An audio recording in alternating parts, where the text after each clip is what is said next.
Bonjour à tous et bienvenue dans cette nouvelle vidéo. Aujourd'hui je vous retrouve pour une vidéo continuation de la vidéo d'il y a 2 semaines, si je me débrouille bien en termes de montage, où on parlait de mes coups de cœur de l'année 2024, puisqu'on va parler d'autres coups de cœur de 2024, mais qui n'ont pas réussi à grappiller leur place dans le top 10, mais qui sont toutefois très chouette quand même. Il y en a 13, les voici. Si jamais vous êtes nouveau par ici, n'hésitez pas à vous abonner, ça me ferait super plaisir. On lit de la fantasy, de la science-fiction, de la littérature contemporaine. N'hésitez pas aussi à me partager en commentaire des livres que vous avez vraiment adorés en 2024. N'hésitez pas à me dire si certains livres que j'ai présentés vous les avez lus ou non, si vous les avez aimés ou pas, ça m'intéresse beaucoup. On commence tout de suite avec un livre que j'ai lu en février. C'est Porcelaine sous les ruines de Ada Vivalda, qui est aussi connu sous le nom de Chris Wuklesevic. Vous devez savoir qui c'est si vous traînez sur cette chaîne, puisque c'est mon autrice préférée. Elle a écrit Du thé pour les fantômes, qui se trouve caché, vous ne le verrez pas, qui est l'un de mes livres préférés de tous les temps. Et ici, elle change de pseudo parce que elle est plus que dans de la fantaisie, elle se lance dans la romantaisie. Quand j'ai appris ça, mon premier réflexe ça a été d'être déçue, de me dire « Oh non, la romantaisie c'est pas mon style ». Et en fait je me suis dit, je vais quand même lui donner sa chance parce que j'adore ce qu'elle écrit, j'adore sa plume, j'adore son univers, j'adore sa manière de créer des personnages. Donc je vais essayer et franchement c'était un coup de cœur. C'est cette année le livre qui m'a fait dire je peux aimer la romantaisie. Alors, on est dans un monde dans lequel il y a de l'eau quasi partout et donc il y a des petits îlots par-ci par-là. Et on suit une femme, me souviens plus de son nom, me souviens d'aucun nom. Pour ma défense, je l'ai lu en février 2024, donc ça commence un peu à dater. Qui est un petit peu la baronne, la comtesse de l'endroit où elle vit, je sais plus exactement son titre, et elle veut protéger donc les gens de sa petite archipel en faisant construire des digues, je crois. Sauf que la grosse archipel d'à côté, qui gère un petit peu les fonds, le lui refuse depuis quelques temps, et ils envoient un émissaire qui est supposé montrer que elle peut pas, en fait, que ça va pas, que les termes du marché sont pas respectés. Ils se détestent, ça va pas du tout. Je vous le donne en mille, vous tombez amoureux. Il y a de la magie puisque elle a des pouvoirs. Le système magique est trop génial, j'ai trouvé ça trop cool. C'est vraiment le genre d'histoire d'amour que j'adore, que je trouve un peu tragique et trop bien écrit. Voilà, il y a un tragique qui me plaît beaucoup. Le livre d'après, je ne l'ai pas en physique, malheureusement. Il s'agit de In the Dream House de Carmen Maria Machado. Il a été traduit en français dans La Maison Rêvée. Ça parle d'une relation toxique entre 2 femmes. Le projet avec ce livre, c'est de parler de relations toxiques. Malgré ce qu'on peut en penser, on en parle assez peu, notamment dans la littérature. On parle beaucoup de relations toxiques, mais on parle assez peu, je trouve, de relations toxiques réelles, vraiment vécues ou quoi, c'est assez tabou. Il y a pas mal de relations toxiques dans les romances, dans les livres de fantasy, dans les machins, mais des histoires vécues, c'est beaucoup plus rare, et c'est beaucoup plus rare, et en plus, c'est une histoire de domination dans une relation lesbienne. Et ça c'était aussi important pour l'autrice de le mettre en avant, de montrer que toutes les histoires LGBT sont pas forcément toutes mignonnes, toutes roses et tout, et qu'il peut aussi y avoir du négatif dans des histoires comme ça, parce que le point de vue qu'elle expliquait, c'est que quand on met des personnages LGBT dans la culture, dans les livres, dans les films, etc., ils sont obligés d'être soit des clichés, soit d'être parfaits. Parce que s'ils sont méchants, tout de suite on crée la discrimination. Il y a un espèce de truc pas fluide et pas bien fait. Et donc, elle voulait dire avec son histoire, regardez, c'est pas parce que c'est lesbien que c'est parfait, mais c'est pas imparfait parce que c'est lesbien. C'est imparfait juste parce que c'est une relation humaine et qu'il y a des humains à qui on n'a pas bien appris à aimer en fait. Je sais pas si j'ai bien expliqué. Ce livre m'a bouleversée. Il m'a beaucoup parlé. Pendant longtemps, j'en entendais parler, mais je n'osais pas le lire parce que j'avais peur qu'il me trigger trop. Et je me suis enfin lancée dedans. Et c'était vraiment juste ce dont j'avais besoin. J'ai lu ce livre en fin février ou mars, je sais plus trop. Et ça m'a donné l'élan dont j'avais besoin pour écrire le mien de livre, qui parle de la relation toxique que j'ai vécue avec un mec. C'est vraiment 100% à ce livre que je dois l'écriture de ce projet qui m'a beaucoup marqué en 2024, qui a été vraiment un élément central de mon année 2024. Je l'ai écrit avril à octobre, c'était le premier jet. Décembre, c'était le retravail d'œuvre, et puis mi-décembre je l'ai envoyé à des éditeurs. Faites attention toutefois si vous vous lancez dans la lecture de cet ouvrage parce qu'il est assez triggering, il y a pas mal de contenus qui peuvent être émotionnellement un peu choquants ou un petit peu touchants. Ensuite j'ai lu La fille aux 7 noms de... je n'en souviens plus exactement et j'arriverai pas à le prononcer. C'est un livre nord-coréen, c'est une histoire vraie, c'est l'autrice elle-même qui nous raconte, d'ailleurs il a été coécrit avec, je me souviens du nom d'aucun des deux, je vous les mettrai de toute façon, vous aurez la couverture. C'est cette jeune femme nord-coréenne qui nous raconte tout d'abord sa vie en Corée du Nord, puis comment elle est partie de Corée du Nord et toute l'escapade qu'elle a dû faire pour aller ensuite en Corée du Sud et comment on survit à la Corée du Nord, comment on a quand même le mal du pays, comment c'était la seule chose qui était pour elle la maison et que pendant longtemps elle trouvait pas que c'était négatif, elle comprenait pas ce qu'il y avait de mal à tout ça. Et une fois qu'elle a vu le mal, c'était trop bizarre, il y avait deux choses en elle qui se battaient. Le parcours du combattant aussi pour réussir à avoir la nationalité sud-coréenne, pour pas se faire ramener dans le pays, pour être protégée ensuite. C'était un livre qui était bouleversant, qui m'a appris beaucoup de choses sur la Corée du Nord, sur l'immigration, sur... Vraiment j'ai adoré, je l'ai lu dans le cadre de mon petit défi où j'essaye de lire un livre par pays. Et donc là, je voulais lire un livre de Corée du Nord. Et c'était trop cool. Vraiment, je vous le recommande à 300%. Il est super chouette, il vous prend aux tripes. Et il est très bien écrit parce que justement, elle l'a coécrit. Et je pense que c'est ça qui est intéressant. C'est que c'est pas juste elle qui raconte sa vie. C'est que grâce à la personne avec qui elle l'a coécrit, il y a une cohérence dans les chapitres. Il y a des chapitres qui sont faits un peu de manière avec des rebondissements et tout. On a presque l'impression de lire de la fiction. Et des fois, c'est très étrange parce qu'on ressort du livre en se disant c'est pas de la fiction. Je suis pas en train de lire Hunger Games ou Le Labyrinthe, je suis en train de lire une histoire vraie qui s'est passée il y a moins de 15 ans ou 20 ans. Je vous avais dit dans ma vidéo de mes coups de cœur de 2024 que en 2024 j'ai lu pas mal de poésie. Et donc on y arrive, j'ai une copine. Mylène m'a prêté Je serai le feu de Digli, qui est donc une anthologie de poèmes qui est sortie il y a quelques années et quand elle est sortie j'ai l'impression que plein de gens en parlaient. Et moi à cette époque-là je lisais quasi pas de poésie, je ne lisais plus de poésie, donc je m'étais pas trop lancée dedans. Et en fait, ce qui s'est passé, c'est que j'ai fait des études de lettres, donc je me suis coltinée pas mal de poésie. Mais je me suis coltinée pas mal de poésie écrite par toujours les mêmes loupards. J'ai peut-être un cours où on lisait des choses un peu différentes, et assez peu lu de poésie écrite par des femmes. En 2024, ça a été un peu d'ouvrir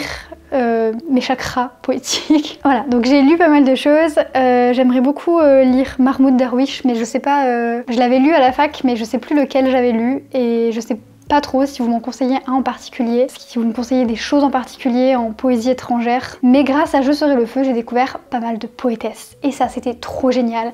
J'ai découvert des œuvres incroyables, des personnalités incroyables. J'ai trop envie d'en découvrir plus. J'ai presque envie de m'acheter le livre pour moi, parce que du coup, c'était un prêt, donc je lui ai rendu. Parce qu'il est trop beau, il est trop cool à refeuilleter en fait. J'ai lu, toujours grâce à Mylène, puisqu'elle me l'a offert à mon anniversaire. Si vous avez vu la vidéo de mes coups de cœur de 2024, vous savez que c'est pas le seul livre qu'elle m'a offert. Elle m'a offert Une grammaire amoureuse de Colline Pierret. Ça parle d'amour, ça parle de langage, c'est deux choses que j'adore et c'est deux choses que Mylène sait que j'adore.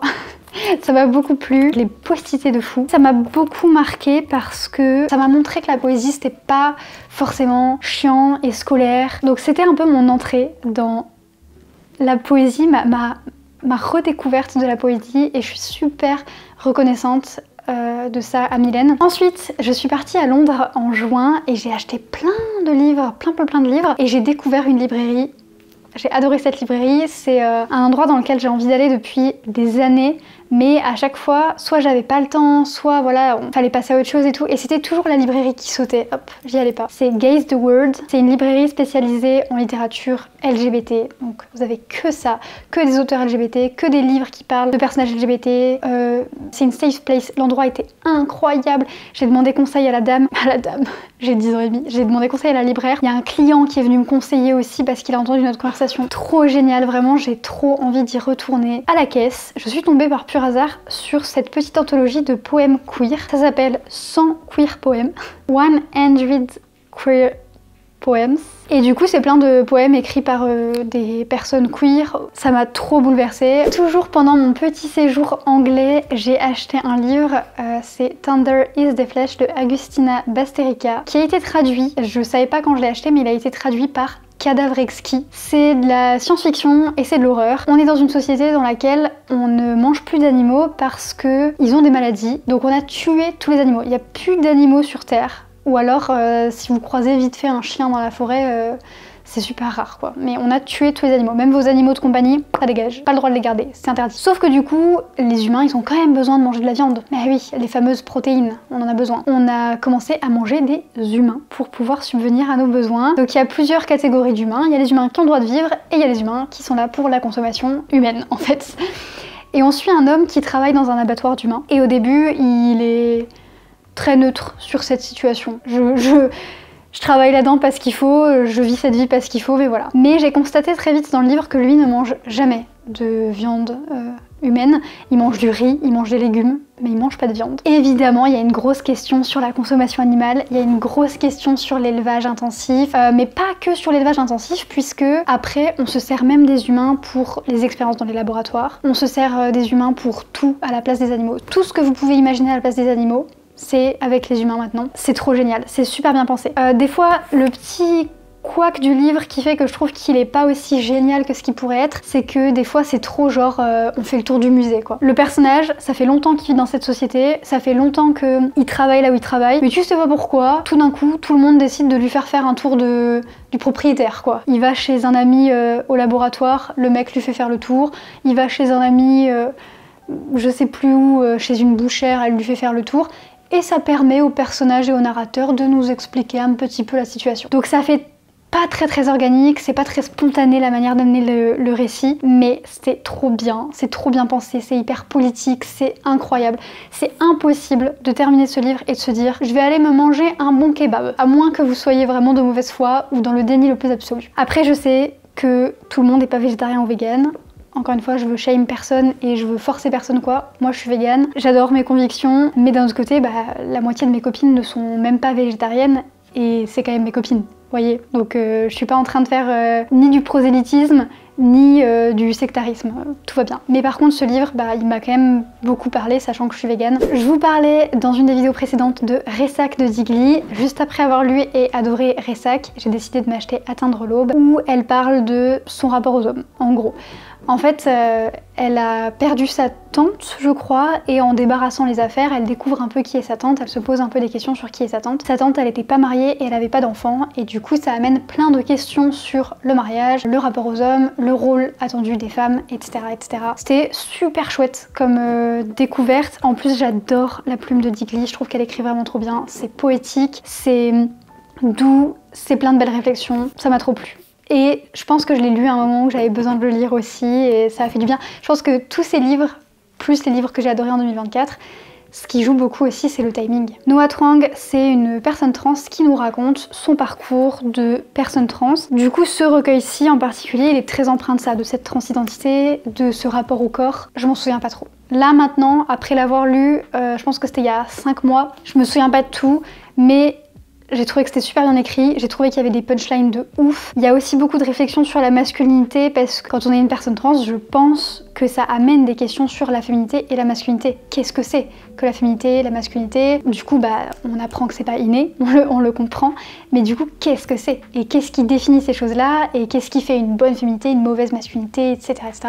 C'est toujours des questions qui m'intéressent de fou. Donc c'était quand même super cool, mais je vous avoue que ça me ferait pas de mal de le relire parce que je m'en souviens plus trop, mais je l'ai beaucoup posté. C'était une période de mon année où je postitais plein de trucs. Ensuite, j'ai lu Un pays de fantômes de Margaret Killjoy. Margaret Killjoy, c'est une femme queer anarchiste. La meuf a un CV incroyable. Ça parle d'une société anarchiste. C'est un livre de fantasy dans lequel on est dans un empire et on suit un journaliste de l'empire qui est envoyé dans une colonie militaire pour faire le portrait très élogieux d'un homme militaire. C'est le même portrait qui tourne à chaque fois, c'est très propagandesque, mais il y va parce qu'il a pas trop d'avis, il est pas forcément en faveur de l'Empire, mais voilà, il vit dans l'Empire, il manque un petit peu d'avis et en soi, c'est pas le meilleur, mais c'est pas le pire non plus, enfin, il est très neutre.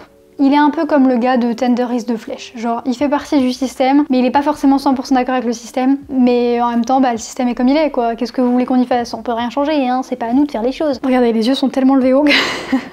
Quand il est envoyé dans cette armée, il commence à faire son portrait et en fait assez rapidement il se rend compte que le type il est imbuvable et il se fait enlever par des guerrieros anarchistes et ça va lui permettre de découvrir la communauté anarchique, pourquoi ils se battent, quel est le rôle de l'Empire là-dedans, avec plein de questions sur le colonialisme, sur l'impérialisme. Le couac de l'histoire, c'est un peu comme Thunder is the Flesh, ça fait très musée. C'est bonjour, ici les règles c'est comme ça.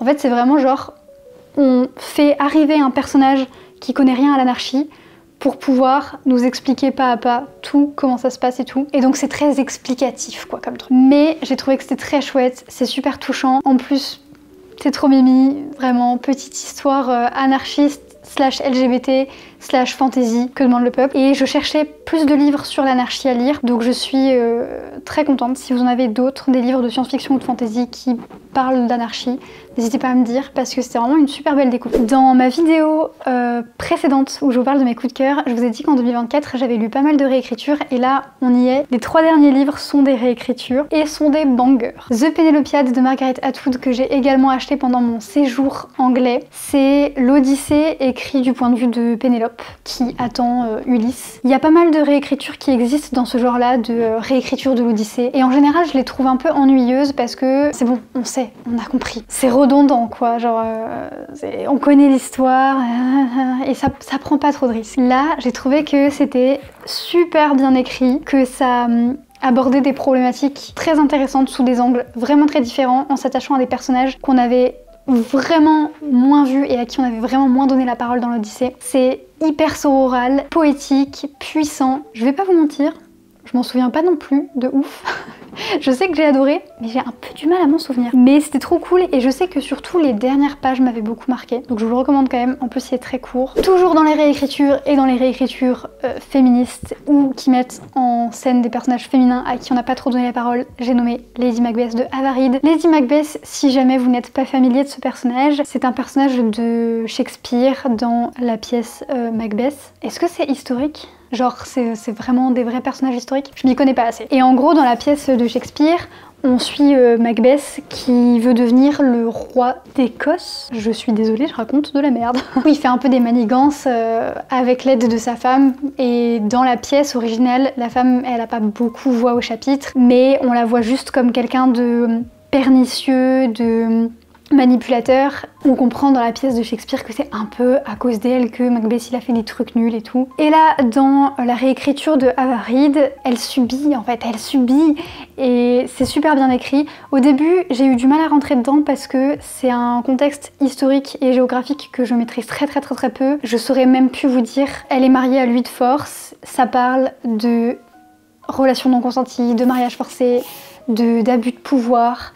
Ça parle d'être toute seule. C'est une femme et elle est toute seule. Il n'y a que des hommes autour d'elle. Elle se sent complètement délaissée. Et du coup, elle est obligée en fait de faire certaines choses pour s'en sortir, de se salir les mains pour s'en sortir. Les gens disent que c'est une sorcière, les gens la regardent de travers, mais en fait, ça parle vraiment de ce truc de dire que les femmes différentes sont des sorcières. Et en plus, il y a aussi une petite histoire d'amour trop mignonne. Et je trouve que la fin, elle est hyper satisfaisante. La manière dont Avaride, elle réinterprète la pièce de Shakespeare et les mots de Shakespeare, c'est génialissime. Il y a aussi, vous savez, la figure des 3 sorcières dans l'œuvre de Shakespeare qui font des prophéties à Macbeth en lui disant qui va être roi, tout ça. La manière dont les prophéties, elles sont utilisées. Et le dernier sur cette liste, alors à savoir que dans cette liste, il n'y avait pas forcément d'ordre. Les Beaux et les Élus de Niveau, qui est publié chez La Talente.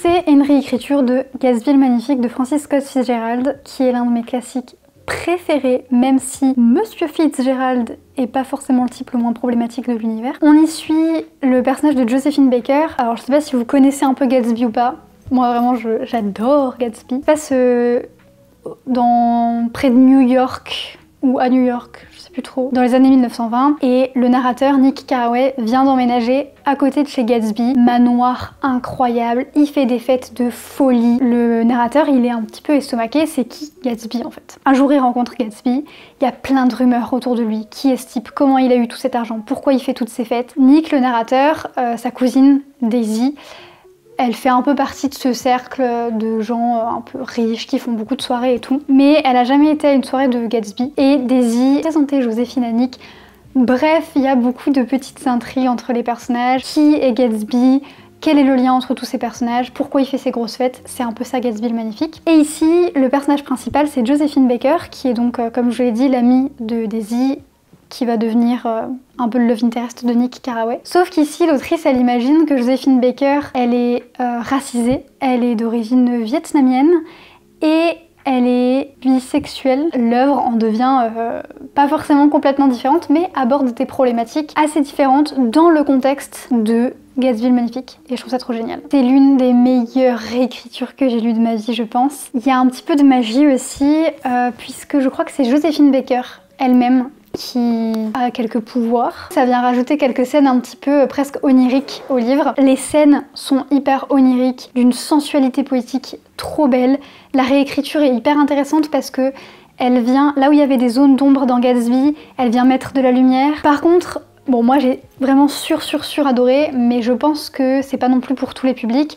Si vous connaissez pas Gatsby, je pense que ça va être un peu obscur pour vous. Je pense qu'il faut avoir lu ou vu Gatsby avant pour vraiment appréhender cette histoire à 100%, la comprendre à 100%, parce qu'il y a pas mal de clins d'œil, de références et d'épisodes qu'on retrouve dans Gatsby, donc c'est intéressant de connaître déjà l'œuvre. Moi je pense que c'est vraiment venu parler à la lycéenne en moi et lui dire c'est ce Gatsby là que t'aurais aimé lire à vous. Voilà, c'était vraiment trop cool. Et voilà, c'est tout, c'était tous les livres que j'ai adorés en 2024. N'hésitez pas à me dire en commentaire s'il y a certains de ces livres que vous avez lus, si vous en avez d'autres à me recommander du même genre. En attendant de vous retrouver dans une prochaine vidéo, je vous souhaite de très belles lectures. J'espère que la vidéo vous aura plu. N'hésitez pas à discuter dans les commentaires, ça me ferait trop plaisir.